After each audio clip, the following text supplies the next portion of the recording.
ഇന്ന് വളരെ സിമ്പിളായിട്ടും ഹെൽത്തി ആയിട്ടും തയ്യാറാക്കാൻ പറ്റുന്ന ഒരു ബ്രേക്ക്ഫാസ്റ്റ് റെസിപ്പിയാണ്. അപ്പോൾ അതെങ്ങനെയാണ് തയ്യാറാക്കുന്നത് നമുക്ക് നോക്കാം. അതിനായിട്ട് നമുക്കിവിടെ ഒരു 4 കോഴിമുട്ട എടുക്കുന്നുണ്ട്. അതിലേക്ക് നമുക്ക് 1 കപ്പ്, അതായത് 1 ഗ്ലാസ് പാല് കൂടി ചേർത്ത് കൊടുക്കുന്നുണ്ട്. ഇത് രണ്ടും കൂടി നന്നായിട്ടൊന്ന് മിക്സ് ചെയ്തെടുക്കണം. ഇത് രണ്ടും കൂടി നന്നായിട്ടൊന്ന് മിക്സായി വരുന്ന സമയത്ത് നമുക്കിതിലേക്ക് ഒരു 1/2 കപ്പ് മൈദ കൂടി ചേർത്ത് കൊടുക്കണം. ഇനി ഇതിലേക്ക് നമ്മുടെ കയ്യിലുള്ള എന്ത് വെജിറ്റബിൾസ് വേണമെങ്കിലും നമുക്ക് ആഡ് ചെയ്യാം.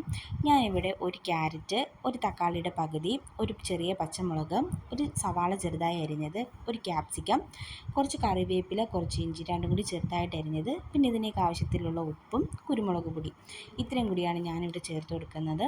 ഇതെല്ലാം കൂടി നന്നായിട്ടൊന്ന് മിക്സ് ചെയ്തെടുക്കണം. കട്ടയൊന്നും ഉണ്ടാകാൻ പാടില്ല. അതിനനുസരിച്ച് നന്നായിട്ടൊന്ന് മിക്സ് ചെയ്തെടുക്കുക. നമ്മുടെ ദോശമാവിൻ്റെയൊക്കെ ഒരു പരുവത്തിൽ ആക്കിയെടുക്കുക.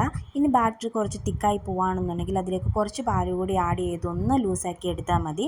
ഇനി നമുക്കൊരു പാനിലേക്ക് കുറച്ച് ഓയിൽ ഒഴിച്ച് കൊടുത്ത് നമുക്ക് അതിലേക്ക് ഈ മാവ് ഒഴിച്ച് കൊടുക്കണം.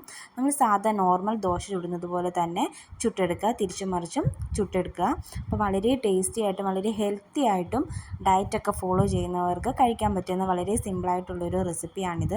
അപ്പോൾ എല്ലാവരും ഇത് ട്രൈ ചെയ്ത് നോക്കണം. തീർച്ചയായിട്ടും നിങ്ങൾക്കിത് ഇഷ്ടപ്പെടും.